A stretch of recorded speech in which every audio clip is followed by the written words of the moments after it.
3। Hello guys, good evening. आज हम आपकी पाठ्य पुस्तक स्पर्श भाग 2 कक्षा 10 से कबीर की साखियों के प्रश्नोत्तर हल करेंगे। पहली वीडियो में मैंने आपको कबीर की साखियों की व्याख्या कर दी थी और उनके शब्दार्थ भी समझा दिए थे। इस वीडियो के अंत में मैं आपको होमवर्क भी दूंगी। तो आइए इस पाठ से हम कुछ प्रश्नोत्तर हल करते हैं।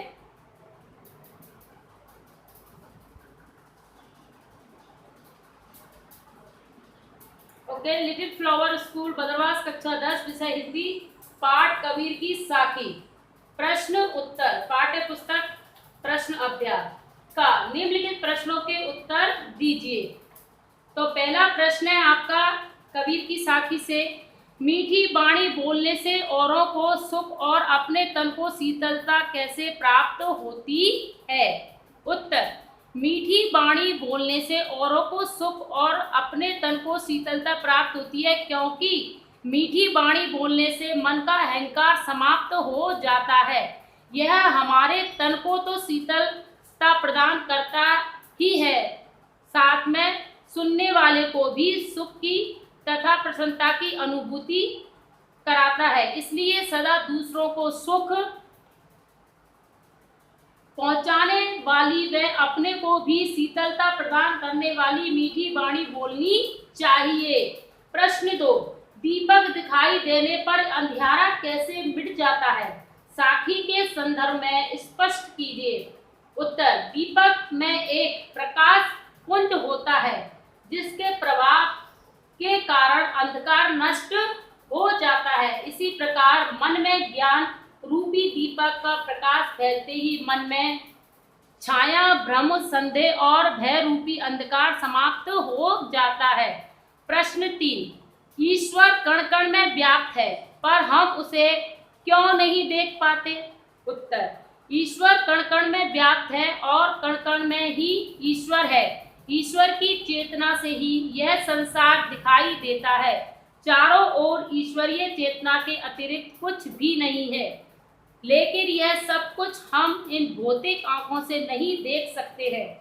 जब तक ईश्वर की कृपा से हमें दिव्य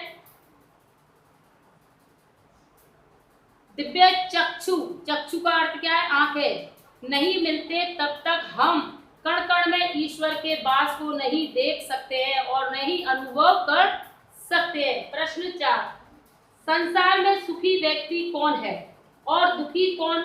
यहाँ सोना और जागना किसके प्रतीक है? इसका प्रयोग यहाँ क्यों किया गया है, स्पष्ट कीजिए। उत्तर, संसार में वह व्यक्ति सुखी है जो प्रभु प्राप्ति के लिए प्रयास से दूर रहकर सांसारिक विषयों में डूबकर आनंद पूर्वक सोता है। इसके विपरीत वह व्यक्ति जो प्रभु को पाने के लिए तड़प रहा है, उसके वियोग से दुखी है, वही जाग रहा है। यहाँ सोना का प्रयोग प्रभु प्राप्ति के प्रयासों से विमुख होने और जागना प्रभु प्राप्ति के लिए किए जा रहे प्रयासों को प्रतीक है। इसका प्रयोग मानव जीवन में सांसारिक विषय वासनाओं से दूर रहने तथा सचेत करने के लिए किया गया है।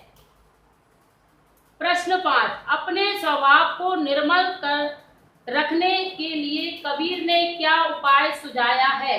उत्तर, अपने स्वभाव को निर्मल रखने के लिए कबीर ने निंदक को अपने निकट रखने का सुझाव दिया है, क्योंकि वही हमारा सबसे बड़ा हितैषी है, हित चाहने वाला है। अन्यथा झूठी प्रशंसा कर अपना स्वार्थ सिद्ध करने वाले तो अनेक मिल जाते हैं। निंदक बुराइयों को दूर कर सद्गुणों का अपनाने में सहायक सिद्ध होता है। निंदक की आलोचना को सुनकर आत्मनिरीक्षण कर शुद्ध व निर्मल आचरण करने में सहायता मिलती है। प्रश्न 6, एके असिर पीव का पढ़े सुपंडित होई, इस पंक्ति द्वारा कवि क्या कहना चाहता है? एके असिर पीव का पढ़े सुपंडित होई पंक्ति के माध्यम से कवि यह कहना चाहता है कि संसार में पीव अर्थात ब्रह्म ही सत्य है, उसे पढ़े या जाने बिना कोई भी पंडित अथवा ज्ञानी नहीं बन सकता है। प्रश्न 7, कबीर की उद्धत साखियों की भाषा की विशेषता स्पष्ट कीजिए। ये आपके लिए महत्वपूर्ण प्रश्न है। उत्तर, कबीर की साखियों की भाषा की विशेषता है कि यह जन भाषा है। उन्होंने जन चेतना और जन भावनाओं को अपनी सदुपड़ी भाषा द्वारा साखियों के माध्यम से जन जन तक पहुंचाया है। इसीलिए डॉक्टर हजारी प्रसाद द्विवेदी ने इनकी भाषा को भाव निरूपणी माना है। अपनी चमत्कारिक भाषा के कारण आज भी इनके दोए लोगों की जुबान पर है। ख, निम्नलिखित का भाव स्पष्ट कीजिए। अब जो नीचे जो प्रश्न दिए गए हैं उनका हमें भाव स्पष्ट करना है, यानी ब्रह भुवंग तन बसे मंत्र न लागे कोई। उत्तर है इसका, इस पंक्ति का भाव है कि ब्रह जुदाई, पृथकता, अलगाव ये शब्द है, इनमें से कोई एक शब्द का चुनाव आप कर सकते हैं। एक सर्प के समान है जो शरीर में बसता है और शरीर का क्षय करता है। इस ब्रह रूपी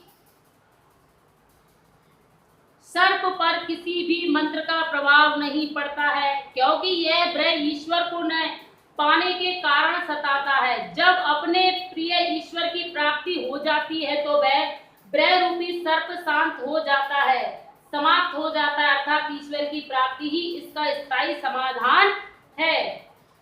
प्रश्न 2, कस्तूरी कुंडली बसे मृग ढूंढे बनमाही। उत्तर, इस पंक्ति का भाव है कि भगवान हमारे शरीर के अंदर ही वास करते हैं।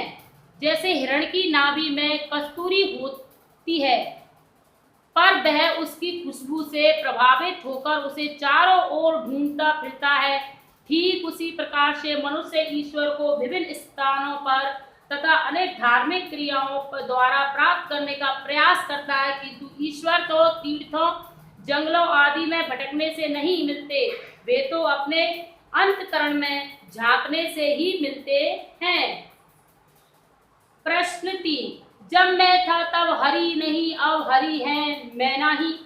उत्तर, इसका भाव है कि जब तक मनुष्य के भीतर अहंकार की भावना अथवा अंधकार विद्यमान रहता है, तब तक उसे ईश्वर की प्राप्ति नहीं होती।